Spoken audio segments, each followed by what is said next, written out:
आजकाल ना आजूबाजूचं वातावरण बघता समोरच्याला आपल्यासारखंच समजण्याची चूक कधीही करू नका.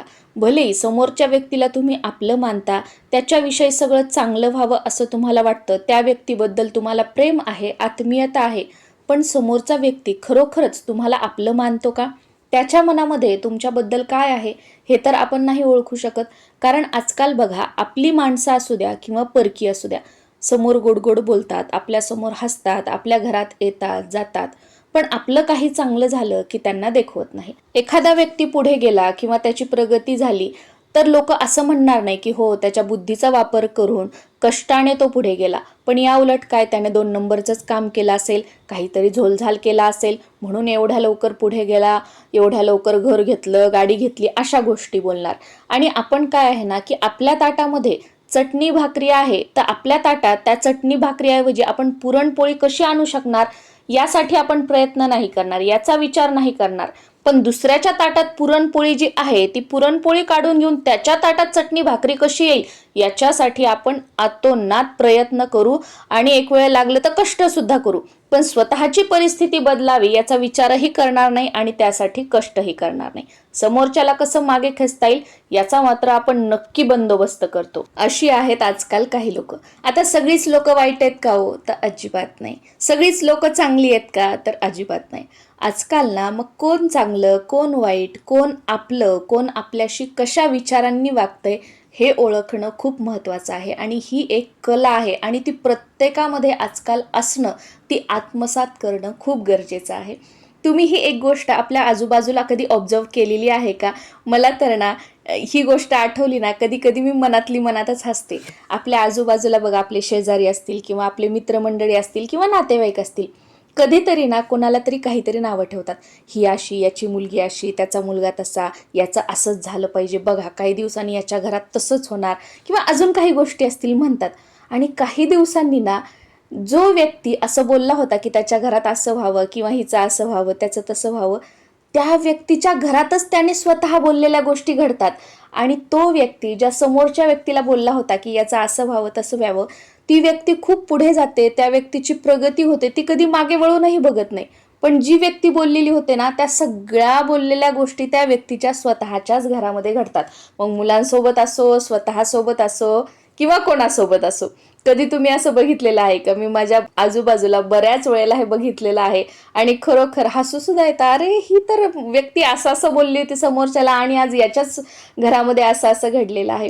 त्यामुळे ना समोरच्याला काही बोलण्याबद्दल 100 वेळा विचार करा. मी तर या गोष्टीला खूप घाबरते की बाबा समोरच्याचं असं होऊ दे तसं होऊ दे, नको नको नको, तोबा तोबा. कारण ते कर्म फिरून आपल्याच मागे येणार आहे आणि ती गोष्ट आपल्या घरामध्ये घडणार आहे. कारण बघा, तुम्ही दुसऱ्यांबद्दल ज्या काही गोष्टी बोलत आहात ना, त्या स्वतःच्या घरामध्ये बोलत आहात, वास्तूमध्ये बोलत आहात.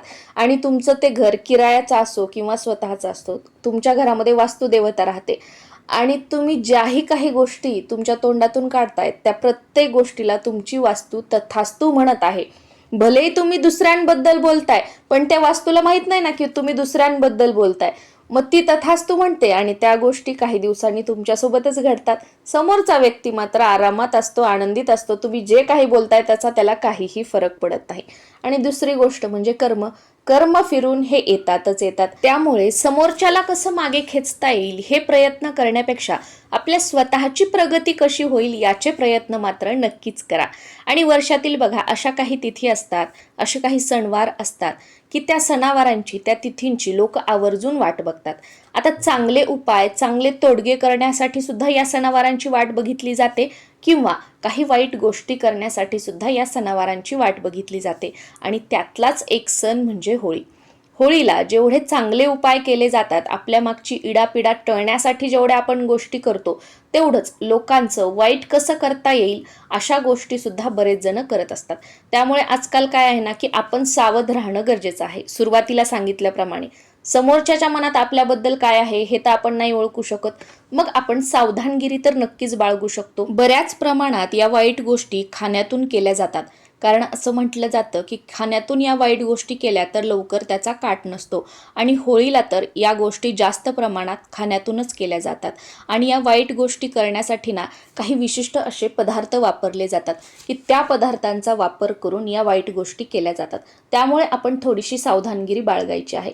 आता प्रत्येक व्यक्ती आपल्याला त्याच हेतूने या वस्तू खायला देतोय का, तर नाही.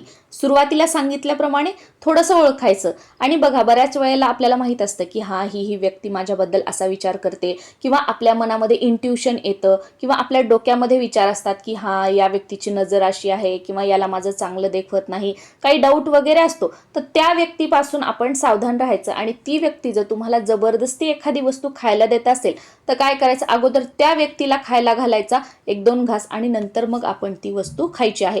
आणि बघा एखादा व्यक्ती खूपच जर जबरदस्ती करतोय तर आपोआप आपल्याला लक्षात येतं की हे नेहमीपेक्षा काहीतरी वेगळं आहे आणि आपण समजून जातो. पण अलर्ट राहणं खूप गरजेचं आहे. अशा गोष्टी शक्यतो पांढऱ्या रंगांच्या गोड पदार्थामधून केल्या जातात, जसं की बासुंदी असेल, खीर असेल किंवा पेढे असतील किंवा इतर कोणते जे गोड पदार्थ असतात त्यामधून सुद्धा अशा गोष्टी केल्या जाऊ शकतात, जसं की पुरणपोळी वगैरे असेल तर. आणि दुसरी, तिसरी, चौथी वस्तू म्हणजे लवंग, इलायची, जायफळ या वस्तूंमधून सुद्धा अशा गोष्टी केल्या जातात. आता या वस्तू काही कोणी आपल्याला डायरेक्ट खायला देणार नाही, मग चहामधून, पुरणपोळीमधून किंवा अजून कशातून ते देऊ शकतात. त्यामुळे अलर्ट राहायचं आहे. आणि अशा गोष्टी गोड पानामधून सुद्धा जास्त प्रमाणामध्ये केल्या जातात. आता या सर्व पदार्थांमधून, या वस्तूंमधून या गोष्टी केल्या जातात म्हणून प्रत्येकावरच संशय घ्यायचा का, हे पदार्थ कोणाच्याच घरी खायचे नाही का, तर असं अजिबात नाहीये. थोडासा आपल्या बुद्धीचा पण आपल्याला वापर करायचा आहे. फक्त एक नॉलेज म्हणून ही माहिती आपल्या जवळ असू द्या, कारण आपल्याला जर ही माहिती नसेल तर नकळतपणे कधी जर आपल्यासोबत अशा गोष्टी घडल्या तर या गोष्टीमध्ये आपण गुरफटून जातो. जेव्हा काय अशी परिस्थिती एखाद्यावर येते तर त्या व्यक्तीला त्याची कोणीही साथ देत नाही आणि मदत करणारं सुद्धा मिळत नाही. कारण आजकाल तर प्रत्येक जण बघा लुबाडायलाच बसलेली आहेत आणि आजकाल चांगली लोक सुद्धा अशी राहिलेली नाहीयेत की या वस्तूंचा काट करतील. सगळा पैशांचा खेळ आहे. त्याच्यामुळे हे नॉलेज, ही माहिती आपलं संरक्षण करण्यासाठी, आपल्या कुटुंबाच्या संरक्षणासाठी कायम असू द्या.